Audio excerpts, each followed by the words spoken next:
Welcome to Jewish Boy Calls His Mother. I'm your host, Sadia, and this is my mother, Ima. Hello, Ima. Hello, my little darling. Hey. So, today's topic we're going to be talking about is some of the stories of your grandparents, Ima. Grandparent stories. So you were saying your grandparents were trying to join the Bolsheviks or not joining No, the no, no. Bolsheviks? Or? Okay. Well, this was my father's father. Came from Mariupol, which is a small city outside of Kiev. I understand from people from the Ukraine that it's still there today. And people have to understand this is 1900. No, actually, it had to be later. This is during the time of the Tsar. And of course, the communists came along, promised. People really didn't know what the communists were all about at the time. All they know is that life under the Tsar was absolutely miserable. Um, Jews, especially, were limited in what professions they could go into. Taxes were very high every time, say, like a peasant or a Jewish person would try to make a little extra money on the side, the government would be right there to take it over. Kind of like life in New York. Okay. Well, anyway, Yes. so the communists came and promised, Lenin promised land, peace, and bread. And, people were curious. So my grandfather was invited to join a secret meeting of some young people that were planning to, join the Bolsheviks, see what it was all about. So my grandfather told me, so he went to the meeting, and evidently the Cossacks found out about it and came right through with their horses to break it up. How do they break it up? Oh, they just drive right through with their sabers and their horses. Oh, they just start chopping people's head off? My grandfather and everybody ran, of course, before they could get caught. My grandfather told me a story once, though, that it was around Xmas that a Goyish neighbor of theirs who was a good friend of the Jews came and warned the people in my grandfather's community that uh, the non-Jewish farmers in the area were planning a pogrom that night.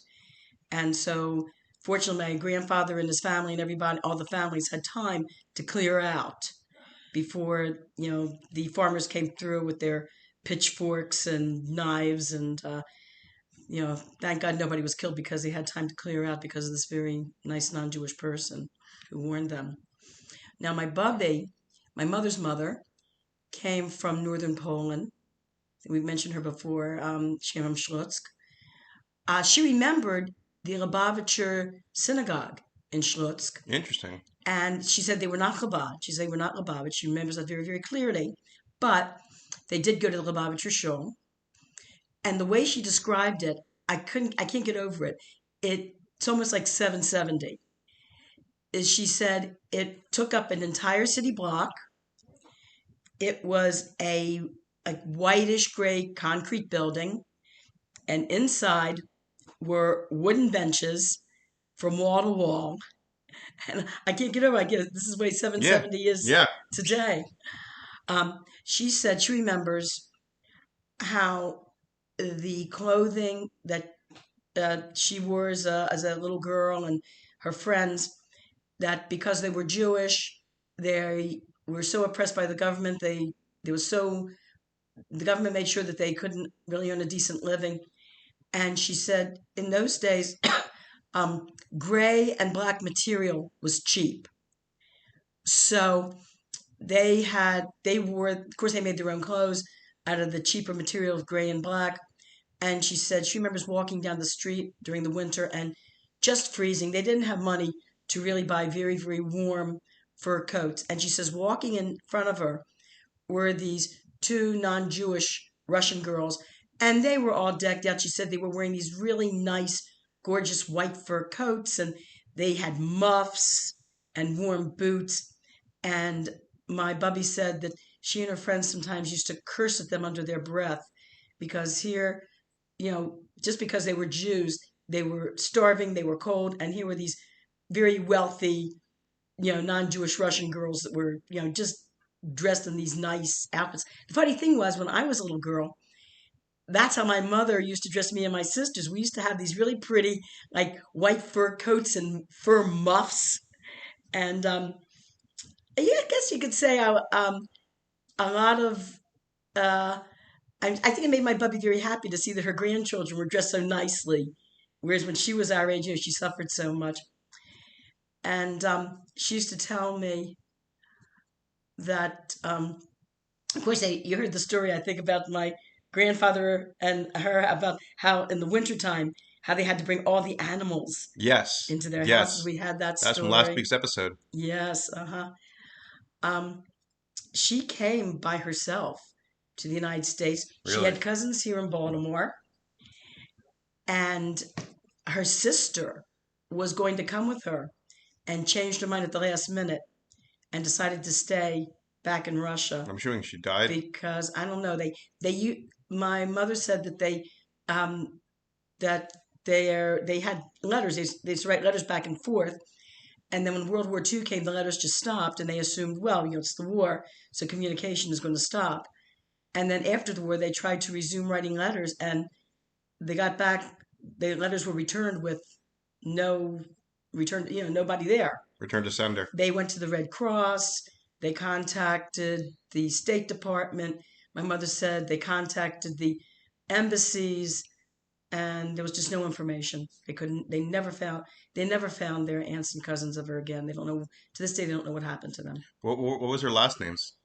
My bubby's maiden last name that she had in Russia was Schmark. How do you spell that? I guess Schmark. Schmark. And of course, when she came, I don't know if she came through Ellis Island. I think she came through some. Philadelphia, I think. I think came to Philadelphia, Port of Baltimore. But she said that the customs officials told her you can't come to this country with that name. We're going to change your name to Marks. So they changed her maiden name to Marks. Oh. Now my grandfather, my maternal grandfather, the one whom my bubby married, he was from Warsaw. And my mother told me that they had pictures of him and his family when they were children, dressed in these tall yarmulkes and payas Oh, and long wow. black coats. Wow. And unfortunately, all those photographs were destroyed in a hurricane. Oh, whoa. There was water in the basement where these photographs were stored, and they were all Everything got destroyed. destroyed. Yeah. So his name originally was Kra, Kra. KRA. Right. And for some reason, they changed it to Krieger. I don't know why. Kra is a very nice last name. I don't know why I changed it to Krieger, but that's what they did. So anybody named Schmark or Kra we're probably related to. I guess so. Don't know. Wow. See, that's what I find so interesting is that, we have all these people. Now we have the technology to probably do a little more research to find more people and to find, maybe possible Well, names. you remember your father found his distant cousins in Israel. He looked them up, Yeah. and he went by Angstreich was the family name, and he looked them up and found out, yes, that evidently they were, I think, fourth or fifth cousins. They're living in Israel, and they sent your father a picture of the family. And remember, we saw the little boy, their little boy in the picture looked almost exactly like Yosef, like your brother Well, Yosef. we met them. I'm actually friends with him on Facebook. Oh, okay. Yeah, and it was Ariel Angstreich. Hmm. Yeah, and he does look very similar to Yosef. Looks very similar. Now, another interesting story about my father's father was after he came to this country and got established. My father remembers very vividly a memory from his childhood that after Stalin took over the government in Russia and in the USSR rather, and communism was established, and people could very clearly see it at that point for the horrible, oppressive, dictatorial system that it was. One of his one of my grandfather's landsmen, What's a landsman? you know, countrymen Oh, okay. from the from Mariupol, also lived in Baltimore, and he looked up my grandfather and he visited him, and this man had actually joined the American Communist Party, which was established, which they were, during the 1930s. It was it was popular at the time because depression hit, and when things are bad and people are starving, the communists were just starting, and they came, of course, with the promise of, oh, we're going to distribute the wealth and everything's going to be better. So many people, out of curiosity, went to some of these meetings. And so he came to my father's house and tried to convince my grandfather to come to one of the meetings of the American Communist Party. My grandfather, by this time, had been reading articles about what was going on under Stalin and saw them for what they were and yelled at the man and said, "You want to know what the communists are?" He says, "I'll tell you what the communists are." He says, "You disagree with them?" He says, "They cut your throat or they send you to Siberia." And he yelled at the man. He says, he yelled at the man to get out of his house, that he wanted nothing to do with him. Nowadays, you just get canceled. So when they came to America, what kind of life did they start? Like, what kind of jobs did they have? um, that's a very good question. I tell you the truth, I don't know that much about all I know that my father's father went through some different businesses that he married my grandmother and they opened up a confectionery store. Hmm. And my father remembers that very fondly because he said, my father said when he was a little boy, he was very fat because there was ice cream and candy. They had a soda fountain with ice cream. He says, he especially remembers the ice cream. That was very good. He said, um, he enjoyed those years of his life at the confectionery store. My mother said that her mother got a job. Her father was a tailor. Her father sewed clothes. He was like, he had like a little tailoring business. And her mother was a seamstress. And she got a job in some sort of clothing factory, Hmm. sewing in a clothing factory. My mother said the amazing thing about my mother's mother did not know how to read or write. And the reason for that was because the Tsarist government did not want the population to be educated because they felt if the population was educated, then they would organize a revolution. Happened anyway, but they didn't want them to like print out pamphlets, pass it out. People would start reading things. So the wealthier Russians, of course, those of the upper class, would hire tutors to come to the house. If you wanted to send your child, though, to an institute of higher education like a university, the richer families, the aristocracy, would send them to universities in Germany. Mm. Germany was known for its universities in that time. In fact, if you ever read Turgenev's Fathers and Sons, What? there's a famous Russian novel by Turgenev called Fathers and Oh yeah, Sons. Turgenev. I know Right. Turgenev. And I the know. beginning of the novel, very funny. The beginning of the novel is this young Russian man just having graduated from, I think it was Heidelberg University, and he brings home a German friend of his who's a free thinker Mm. to stay with them for the summer, to be their guest for the summer. And his father is one of these like Russian landowners, and you can see like the difference between the two worlds clashing.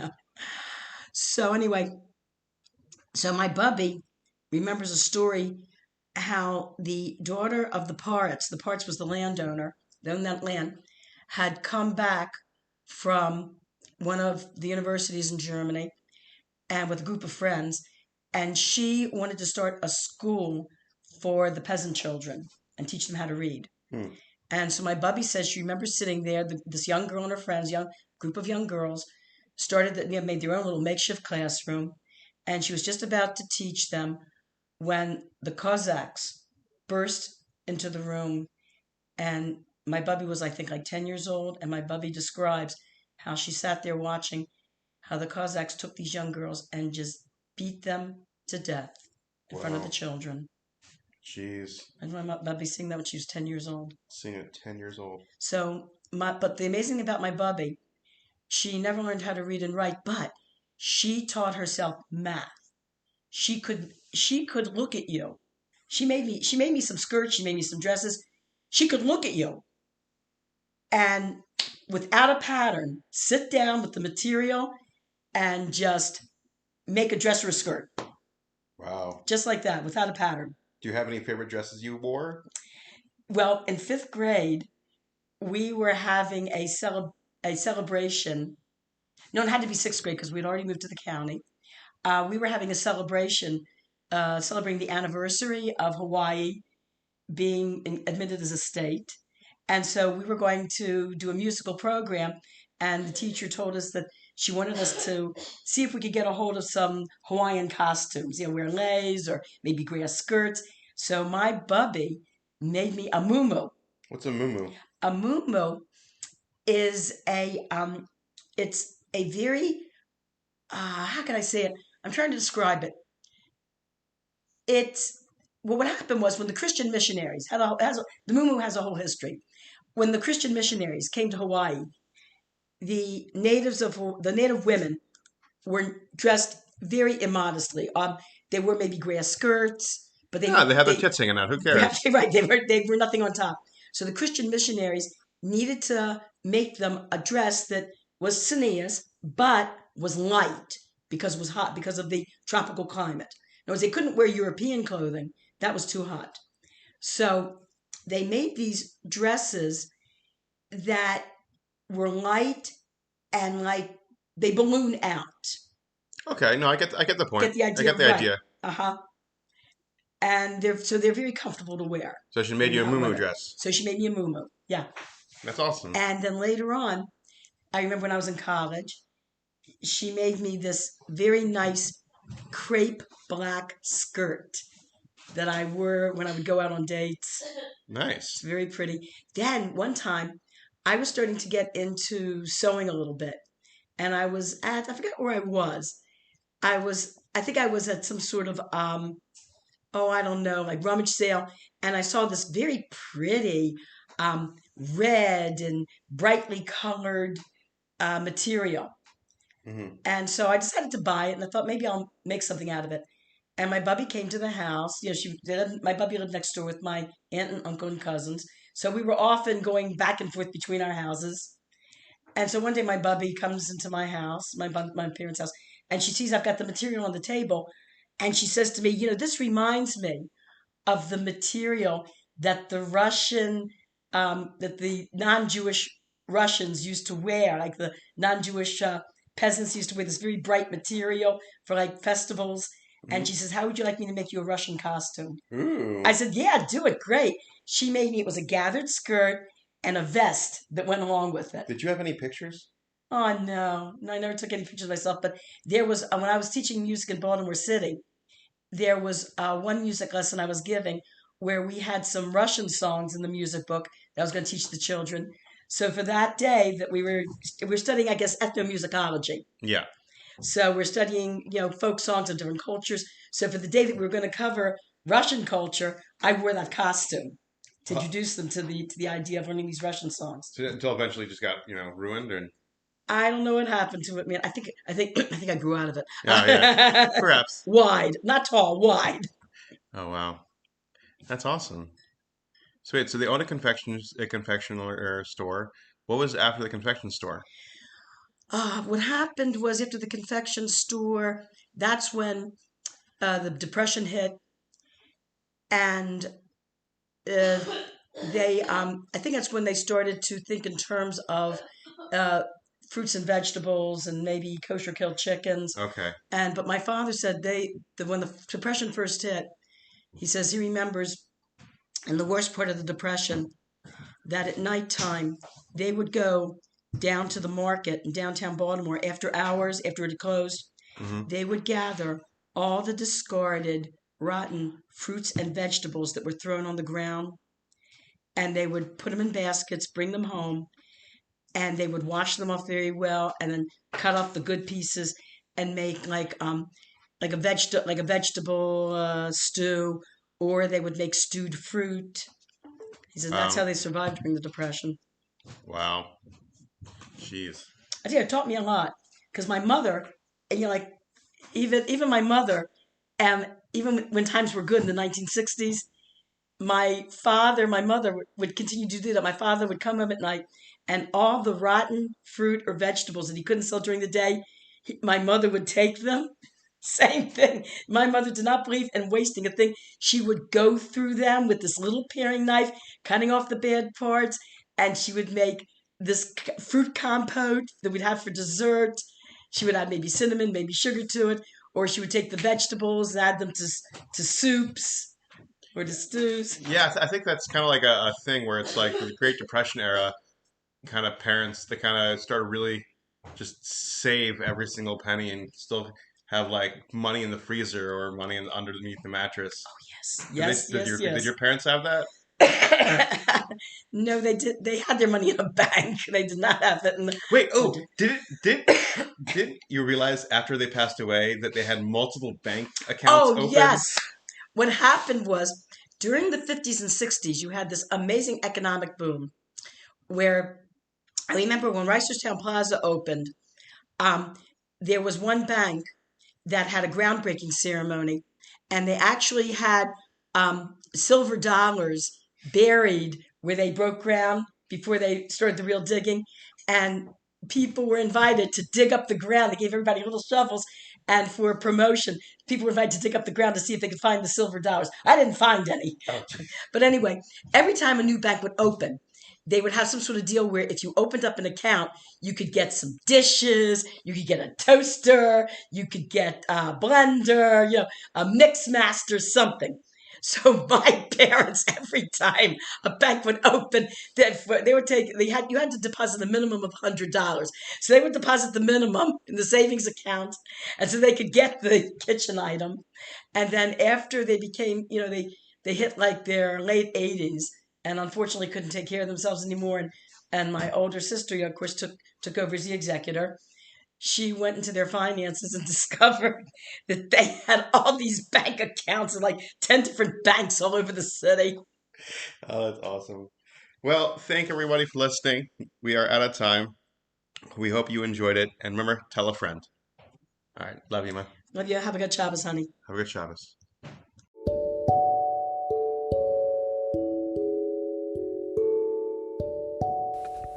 Thank you for listening to Jewish Boy Calls His Mother. Please like and share and find us on Facebook at Jewish Boy Calls His Mother Podcast. We are looking forward to hearing from you.